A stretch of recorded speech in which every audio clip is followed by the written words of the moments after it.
കുഴിവെട്ടി കരുപ്പട്ടി നല്ലെണ്ണൈ കലന്തു തരുവായേ. കഥകതിണ്ണ് കളികിണ്ടി കളിക്കുള്ള കുഴിവെട്ടി കരുപ്പട്ടി നല്ലെണ്ണை கலந்து தருவாயே.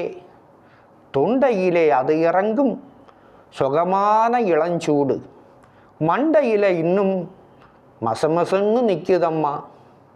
கொத்தமல்லி வறுத்தரைச்சு குருமிளகா 2 வச்சு சீரகமும் சிறுமிளகும் சேர்த்து வச்சு நீர் தெளிச்சு கும்மி அரைச்சு நீ குழகுழன்னு வழிக்கையிலே அம்மி மணக்கும், அடுத்த தெரு மணமணக்கும். தித்திக்க சமைச்சாலும் திட்டிக்கிட்டே சமைச்சாலும் கத்தரிக்காய் நெய்வடியும் கருவாடு தேனொழுகும். கோழி குழம்பு மேலே குட்டி குட்டியாக விதைக்கும் தேங்காய் சில்லுக்கு தேகமெல்லாம் எச்சி